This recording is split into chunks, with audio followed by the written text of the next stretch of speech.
going back, release me to the care of my heartless trap. Hung over from Hennessy with a and yeah, I got that thing, cause I know I'll be done soon. No, I ain't sell my for the real homies that's asking for me. No love, but for those that'll blast before me. Don't ask mama. You know, I'm in the streets, basically. Only time I'm not in the streets is when I'm with Tupac. So I know right from wrong. I know, this still a street. And I know there's certain things you can do. Remember Hussein Fatal? Here's the untold truth about his tragic death. Fatal was one of Tupac's most loyal soldiers, a member of the legendary Outlawz who witnessed things that most people will never know about. If I was dead, the nigga wouldn't be killed, or both of us would be dead. That's a known fact. It wouldn't have been, man, he probably wouldn't have been fighting if I was dead. And when he died in that mysterious car crash in 2015, the circumstances were so suspicious that even investigators couldn't ignore the questions. Tupac's homie and Outlawz rapper Hussein Fatal wasn't at the wheel during the car accident, and the woman who was has been arrested for homicide and This is the untold story of Hussein Fatal's rise alongside one of hip-hop's greatest icons, and the tragic ending that left more questions than answers. So let's get into it. Long before Bruce Edward Washington Jr. became Hussein Fatal, one of the most respected voices in hardcore hip-hop, he was just another kid from Montclair, New Jersey, trying to survive the streets. Born on April 3, 1973, Bruce grew up in an environment where choices were limited, and the line between survival and destruction was razor thin. Montclair in the 1970s and 80s wasn't the gentrified suburb it would later become. For young black families like the Washingtons, it was a place where opportunities were scarce and the streets had their own set of rules. Bruce was raised by his mother, Cheryl Perkins, alongside his brother and 4 sisters in a household that struggled to make ends meet. From a young age, Bruce was drawn to 2 things that would define his life: hip-hop and the hustle. He idolized lyrical giants like KRS-One and MC Sean, spending hours perfecting his flow and developing the aggressive, raw style that would later make him stand out. But the streets were always calling, and like many young men in his neighborhood, Bruce found himself dealing before he even finished high school. The duality of his life was evident early on. By day, he was entering local underground rap battles, building a reputation around New Jersey as a fierce battler with undeniable talent. By night, he was running the streets, making money the only way he knew how. His friends called him Fatal, a name that seemed to predict the dangerous path his life would take. What set Bruce apart from other aspiring rappers in his neighborhood was his hunger. He wasn't just rapping to escape poverty. He was rapping because the words came from somewhere deep inside, from a place of real pain and struggle. His lyrics reflected the reality of living in a world where tomorrow wasn't promised. At his local high school, Bruce met 2 people who would change his life forever: Yafeo Fula, who would later become known as Yaki Gaddafi, and Muta Beale, who would become Napoleon. The 3 young men bonded over their shared love of hip-hop and their shared experiences growing up in environments where violence and poverty were everyday realities. Little did Bruce know that his friendship with Gaddafi would lead him to an encounter that would transform him from a local street rapper into a member of one of hip-hop's most legendary groups. In 1995, everything changed for Bruce Washington when his friend Gaddafi told him something that seemed too good to be true. He personally knew Tupac Shakur, and he was going to visit him in prison. Bruce didn't believe it at first. Everyone claimed they knew Pac. But when Gaddafi's mother confirmed they were actually going to visit Shakur at Clinton Correctional Facility, Bruce realized this was his shot. He kept telling me Pac was his brother. I was like, yeah, whatever. And his moms came through like, yo, Pac wants you to come see him. He wants y'all to come visit him. This one Clinton. So I went up there to visit the girl. And when we went inside, he came out. It was him. Tupac was at a crossroads in his life during that prison stint. He was reading Machiavelli, developing new philosophies about power and loyalty, and planning his next move. He was also forming a new group, one that would embody his revolutionary spirit and carry forward his message of resistance against oppression. When Gaddafi and Bruce arrived at the prison, Tupac asked the young rapper to spit a freestyle. Bruce unleashed everything he had: years of battle rap experience, street knowledge, and raw emotion poured out in bars that showcased his lyrical abilities. Tupac was immediately impressed. This wasn't just another street rapper trying to ride his coattails. This was real talent. Right there in that prison visiting room, Tupac made Bruce an official member of his newly reformed group, the Outlaw Immortals. Following Pac's concept of naming each member after historical figures who were considered enemies of America, he christened Bruce with the name Hussein Fatal, after Iraqi President Saddam Hussein. The name was meant to evoke power, fear, and resistance to the establishment. Tupac promised Bruce and Gaddafi that when he got out of prison, he would take them to California and make them stars. On October 12, 1995, Death Row Records, Interscope Records, and Time Warner paid a massive $1.4 million bail to secure Tupac's release. True to his word, Pac had flights scheduled and a limousine waiting for his New Jersey soldiers. The transition from the streets of Montclair to the studios of Death Row Records was surreal for Fatal. One day he was hustling on corners. The next, he was in the studio with the biggest name in hip-hop, working on what would become one of the most successful rap albums of all time, All Eyes on Me. Fatal's first appearance came on 2 tracks from that double album, but it was his verse on Hit 'Em Up, released in June 1996, that would cement his place in hip-hop history. The track was perhaps the most notorious diss song ever recorded, and Fatal's aggressive delivery made him an instant standout. Working with Tupac wasn't just about making music, it was about being part of a brotherhood, a movement. September 7th, 1996, started like any other night in Las Vegas. Tupac, Fatal, and the rest of the Outlawz were at the MGM Grand to watch Mike Tyson fight Bruce Seldon. The energy was electric, the crew was together, and everything seemed right with the world. But before the night was over, everything would change forever. After the fight, a confrontation broke out in the casino lobby. Tupac and his crew got into an altercation with a Crips gang member. Surveillance cameras caught the whole thing. What none of them knew was that this incident would set in motion a chain of events that would alter hip-hop history. Later that night, while sitting in Suge Knight's BMW at a red light on Las Vegas Boulevard, Tupac was shot multiple times. Fatal and the other Outlawz were in cars behind them, close enough to see it happen but too far to prevent it. The helplessness of that moment would haunt Fatal for the rest of his life. If I was dead, the nigga wouldn't be killed. Well, both of us would be dead. That's a known fact. It wouldn't have been, man, he probably wouldn't have been fighting if I was dead. 6 days later, on September 13th, 1996, Tupac Shakur died from his injuries. He was only 25 years old.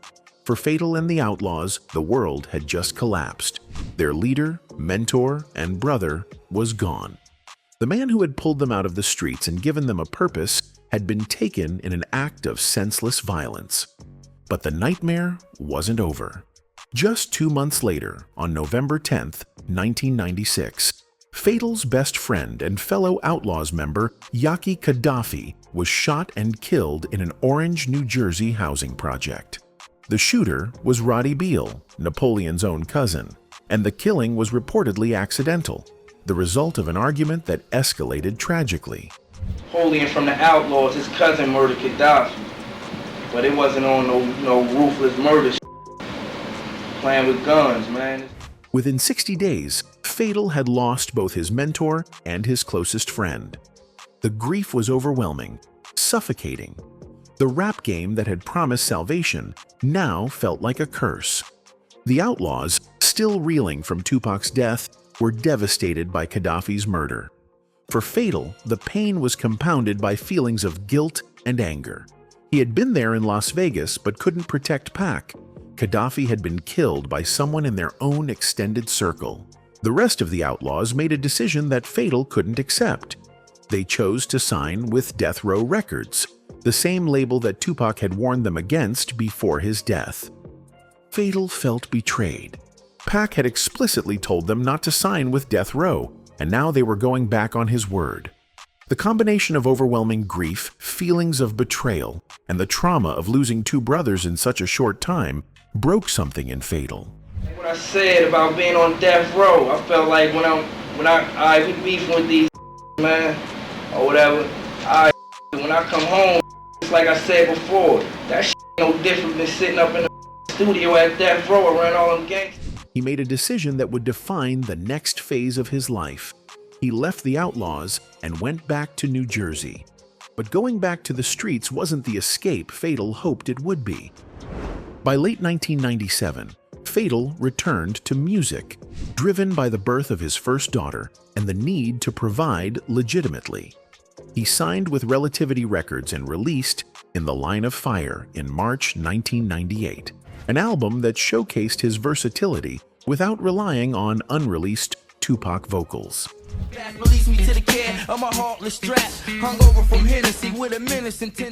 However, Relativity's bankruptcy killed any promotional support, and sales suffered.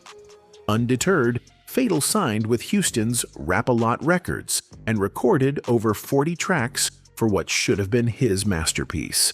But in December 1999, he was arrested for a July 1997 where he'd allegedly slashed multiple people with a box cutter during his post-Pac spiral. Fatal spent over 2 years incarcerated, and when his second album finally dropped in November 2002, the hip-hop landscape had shifted. His raw street sound was overshadowed by commercial trends, though he later gained credibility collaborating with Ja Rule on 2003's Blood in My Eye.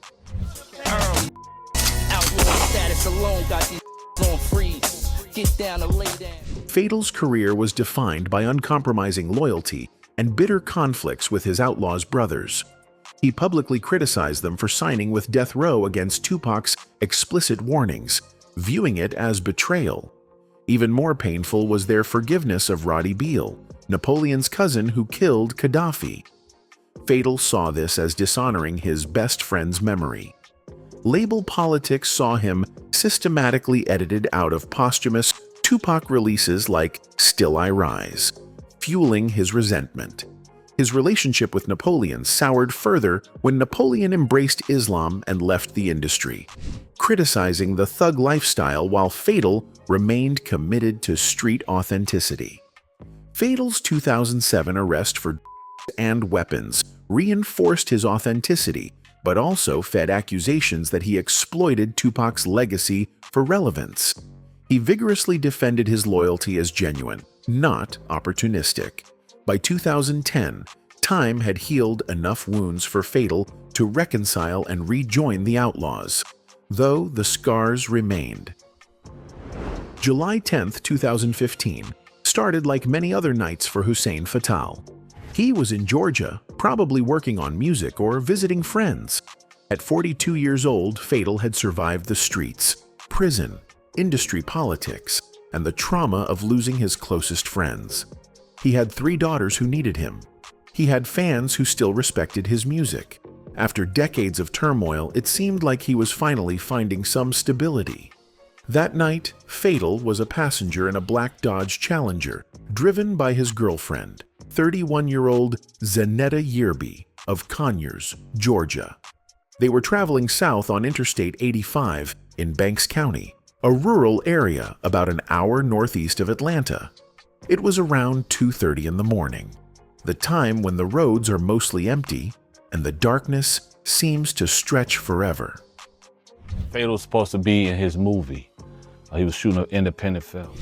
According to the Georgia State Patrol crash report, the Challenger was traveling at a high rate of speed when it suddenly left the roadway just past the off-ramp to Georgia Route 15. The vehicle struck an embankment with tremendous force, launching it into the air. The car then hit the bottom portion of the Route 15 bridge before flipping and landing on its roof. The impact was catastrophic.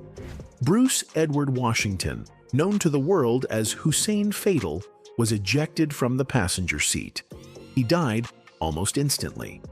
The man who had survived the streets of Montclair, the East Coast-West Coast War, multiple arrests, and decades in the hip-hop trenches was gone in a matter of seconds. Zanetta Yearby survived the crash but was immediately arrested at the scene. The charges were severe: DUI, first-degree vehicular homicide, reckless driving, failure to maintain lane, and no proof of insurance. Tupac's homie and Outlawz rapper Hussein Fatal wasn't at the wheel during the car accident, and the woman who was has been arrested for homicide and DUI. The evidence suggested she had been driving under the influence at excessive speeds when she lost control of the vehicle. News of Fatal's death spread quickly through social media. The official investigation concluded that the crash was an accident caused by drunk driving and excessive speed. There was no evidence of foul play, no signs of vehicle tampering, no indication that anyone else was involved. But for many in the hip-hop community, especially those who had followed Tupac and the Outlawz for decades, the official story felt incomplete.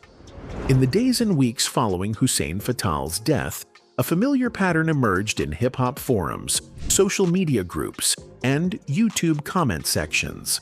The official story, a tragic drunk driving accident, wasn't enough for many fans.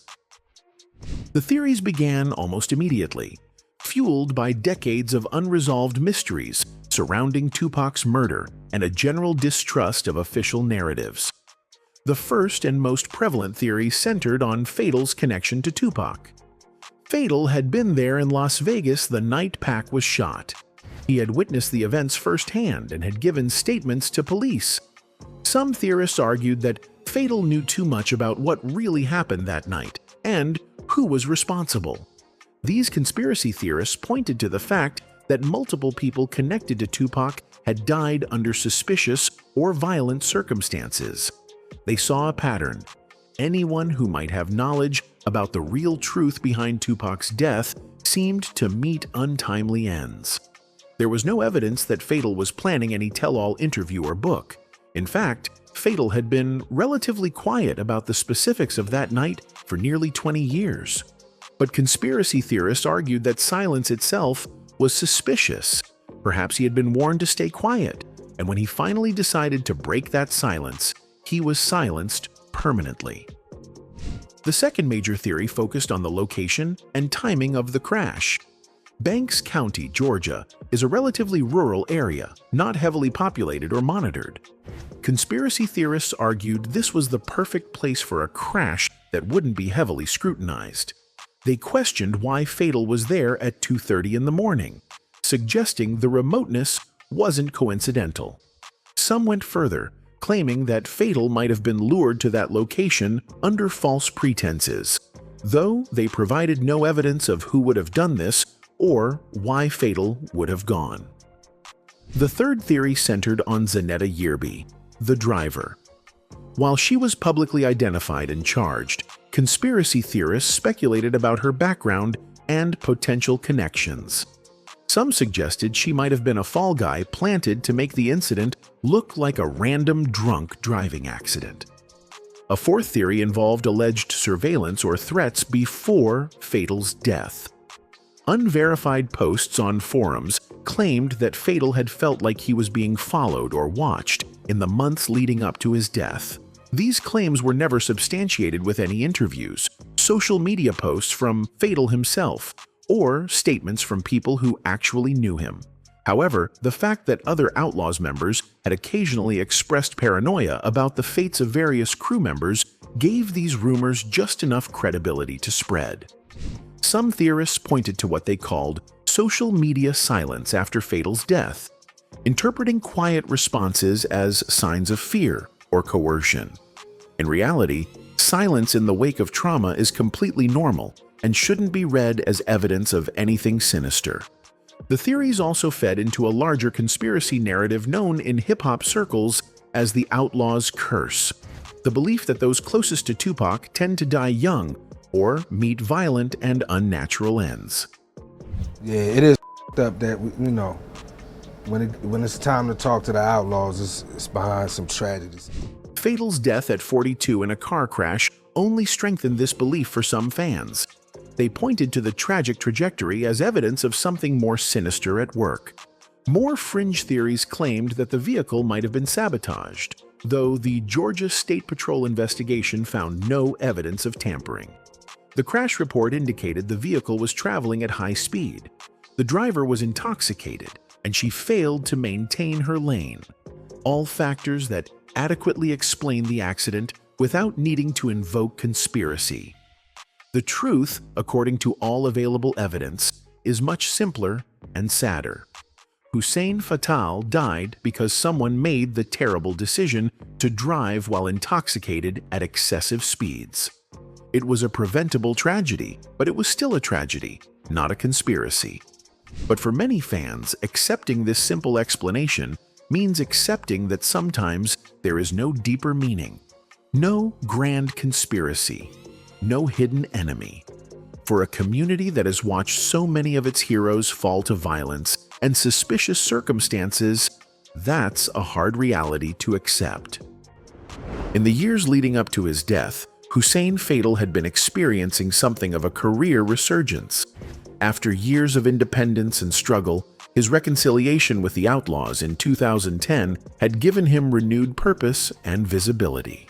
Fatal's appearance on the 2011 album Perfect Timing marked his official return to the group after over a decade of separation.